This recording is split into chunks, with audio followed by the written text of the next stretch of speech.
गौतम बुद्ध अक्सर अपने शिष्यों से कहा करते थे कि दुनिया की सबसे तेज छुरी हमारी जबान है और दुनिया के सबसे खतरनाक हथियार हमारे शब्द हैं, जो बिना किसी खून खराबे के लोगों को अंदर ही अंदर मार सकते हैं। हमारे शब्द हमारी ताकत हैं, लेकिन ये हमारी सबसे बड़ी कमजोरी भी हो सकते हैं अगर हमें नहीं पता कि कब, कहाँ, क्या और कितना बोलना है। यदि हम सही समय पर सही इरादे के साथ सही शब्दों का प्रयोग करते हैं तो यह हमें एक सफल व्यक्ति बनाता है। लेकिन अगर हम सही समय पर सही इरादे से सही शब्दों का इस्तेमाल नहीं करते हैं तो यह हमारे जीवन को नर्क से भी बदतर बना सकता है। तो आज मैं आपको मौन के ऊपर एक कहानी सुनाऊंगा और यह कहानी आपके जीवन को बदलने वाली है, आपको मौन की शक्ति का एहसास करवाने वाली है। जापान में एक बहुत ही प्रसिद्ध बौद्ध भिक्षु हुए। उनका नाम था रिझाई। रिझाई अकेले रहते थे, जंगल के पास, दुनिया के शोर शराबे से दूर। रिझाई एक बहुत ही बड़े ध्यानी और प्रबुद्ध व्यक्ति थे और इसीलिए वो पूरे जापान में बहुत प्रसिद्ध भी थे। एक दिन एक राजकुमार रिझाई के पास आया और बोला, प्रिय भिक्षु, मैं हमेशा थका हुआ, निराश और परेशान महसूस करता हूँ। मेरा मन बहुत अशांत रहता है। हालांकि मेरे पास सब कुछ है, दौलत, शोहरत, सुख सुविधाएं, जो हर व्यक्ति चाहता है या पाने की इच्छा करता है, लेकिन फिर भी मेरे अंदर इतनी अशांति और चिंता क्यों है? रिझाई ने कहा, इस प्रश्न का उत्तर तुम जानते हो, बस तुमने कभी इसकी तलाश नहीं की। रिझाई ने आगे कहा, मैं एक प्रयोग करना चाहता हूँ, क्या तुम करना चाहोगे? इस प्रयोग के बाद तुम्हारे जीवन में किसी भी तरह की अशांति और चिंता नहीं रहेगी।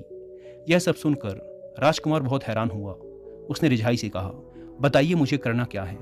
अपने मन की शांति के लिए मैं कुछ भी करने को तैयार हूँ।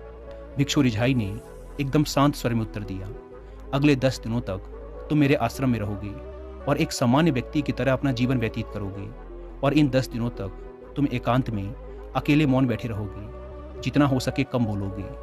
राजकुमार भिक्षु की बात से सहमत हो गया। पहले दिन राजकुमार को लगा कि उसका मन सामान्य से अधिक अशांत और विचलित है। उसके मन में तरह तरह के प्रश्न उठ रहे थे और वह आम लोगों की तरह जीवन जीने में असहज महसूस कर रहा था। उसके अंदर से बोलने की प्रबल इच्छा उठ रही थी, लेकिन वह मौन रहा। उसके मुंह से कुछ नहीं निकला, एक शब्द भी नहीं। वह बस चुपचाप बैठा रहा। लेकिन रात होते होते उसे अंदर ही अंदर शांति का अनुभव होने लगा। उसके लिए यह अनुभव अजीब था। वह खुद से पूछ रहा था कि वह अंदर ही अंदर खुशी क्यों महसूस कर रहा है और उसकी आंतरिक बेचैनी और चिंता कम क्यों होने लगी है। अगले दिन राजकुमार एकांत में चुपचाप बैठा प्रकृति को निहार रहा था, पौधों को, फूलों को, आकाश में उड़ रहे पक्षियों को। वह अपने जीवन में पहली बार महसूस कर रहा था कि उसके आसपास की प्रकृति कितनी अद्भुत है। वह दिन भर प्रकृति की सुंदरता को देखता और उसकी शांति को महसूस करता रहा। इस तरह से एक हफ्ता बीत गया और अब तक उसके मन की सारी बेचैनी, सारी हलचल, सारी उथल पुथल और सारा तनाव एकदम गायब हो गया था। 8वें दिन की सुबह राजकुमार फिर से एकांत में बैठ गया और कुछ ही मिनटों में उसकी आंखें अपने आप बंद हो गई और वह गहरे ध्यान में चला गया। वह पूरे दिन वहीं आंखें बंद किए बैठा रहा और गहरे ध्यान में डूबता चला गया। ना कोई शब्द, ना कोई चिंता। राजकुमार भीतर से असीम शांति और आनंद से भर गया। राजकुमार अपने बाकी के 2 दिन इसी तरह गहरे ध्यान में व्यतीत करने के बाद 11वें दिन रिझाई के सामने प्रस्तुत हुआ और रिझाई को प्रणाम करके बोला, प्रिय भिक्षु, मुझे उत्तर मिल गया कि मेरे मन में इतनी उथल पुथल और चिंता क्यों थी। मैं जान गया कि मेरा मन इतना अशांत और विचलित क्यों था।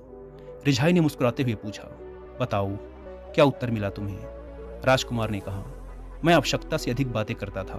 मैं किसी पर भी अपने शब्द और ऊर्जा व्यर्थ करता था। मैं दिन भर अपने लोगों से फालतू की बातें करता रहता और फिर उन्हीं के बारे में अकेले में सोचता रहता और ज़्यादातर समय नकारात्मक ही सोचता।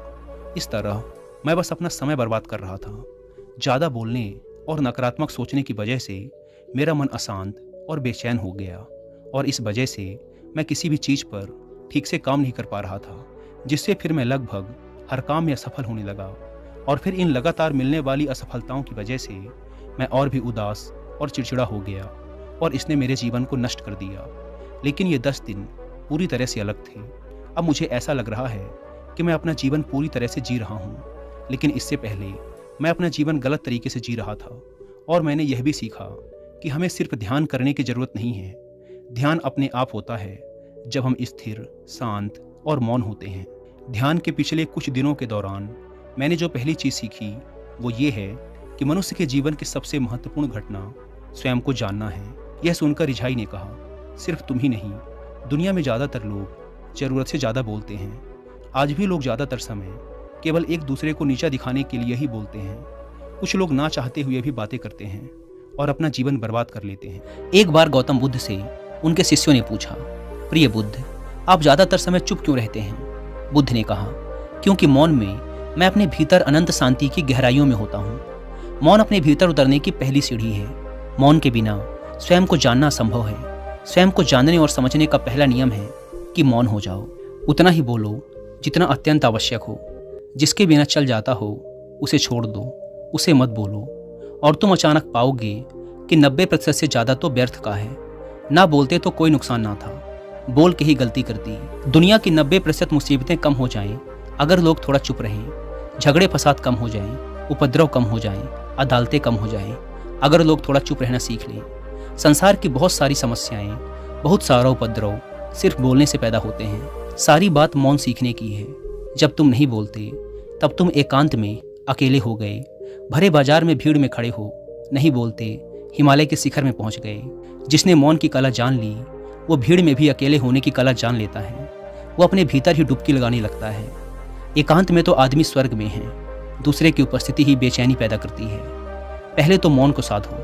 पहले तो अपनी ऊर्जा को मौन में उतरने दो, गहराने दो मौन को, और उस स्थिति में पहुंचो कि बोलते ही लगे बेईमानी हो गई। जब दूसरों की मौजूदगी से तुम ऊब जाओ, परेशान हो जाओ, तो उचित है कि आंख बंद कर लो और अपने में खो जाओ। वहां से पाओगे ताजगी, क्योंकि तुम्हारे जीवन का स्रोत वहीं छिपा है। वो किसी दूसरे में नहीं, तुम्हारे भीतर है। तुम्हारी जड़ें तुम्हारे भीतर हैं। आखिर कौन तुम्हें तुम्हारे भीतर लेकर जाएगा? कोई नहीं। तुम्हें स्वयं ही अपने भीतर उतरना पड़ेगा। इसीलिए अपने भीतर जाओ। वहीं परम राज्य है जीवन का, वहीं स्रोत है आनंद का। वहीं से जन्म हुआ है, वहीं मौत में डूब जाओगे। वहीं तुम्हारा सूर्य उगा है, वहीं से अस्त होगा। उसमें बार बार डुबकी लो। जब भी तुम डुबकी लगा के लौटोगे वहां से, तुम पाओगे फिर ताजे हुए, फिर जीवन की नई संपदा मिली, फिर नई शक्ति का जन्म हुआ। थकान गई, उदासी गई, चिंता गई। जैसे कोई स्नान करके लौटता है तो शरीर शीतल हो जाता है, शांत हो जाता है।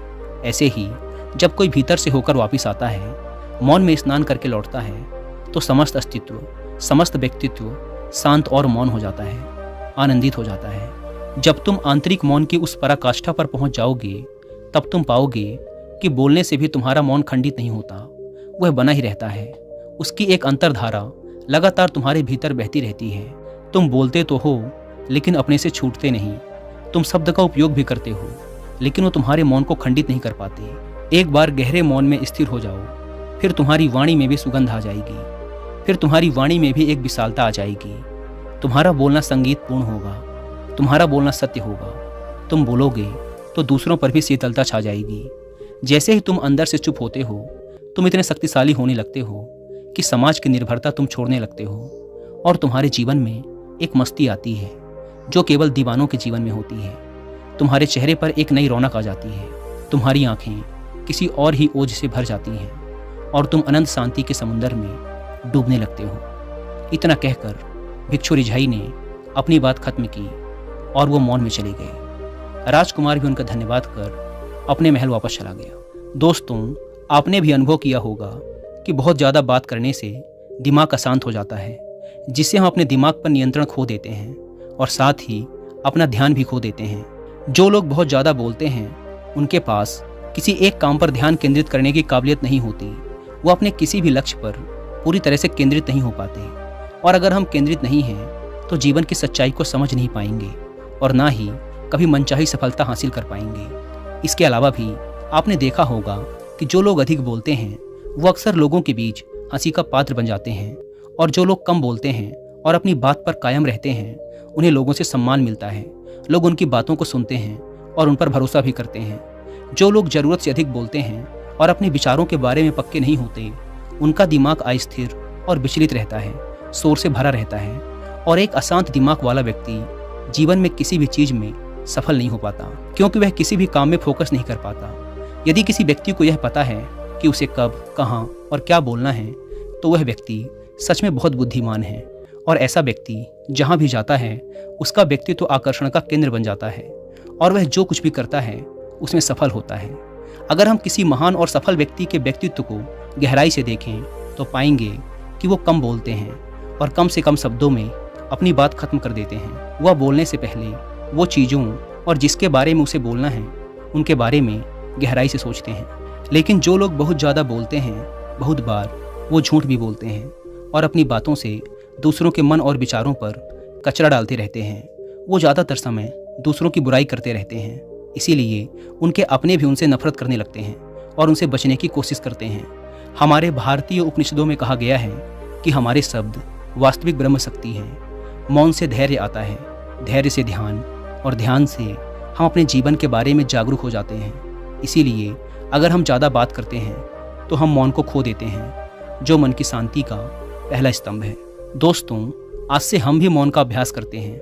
आज से हम भी वही बोलेंगे जो ज़रूरी है, और हम कोशिश करेंगे कि कम से कम शब्दों में अपनी बात खत्म करें, और हो सके तो कोशिश करेंगे कि रोज़ कम से कम 30 मिनट एकांत में चुपचाप बैठें। और मुझे पूरा विश्वास है कि इससे हम सब के अंदर एक सकारात्मक बदलाव जरूर आएगा। इसी के साथ इस वीडियो को ख़त्म करते हैं। मुझे उम्मीद है कि आपको इस वीडियो से काफ़ी कुछ सीखने को मिला होगा।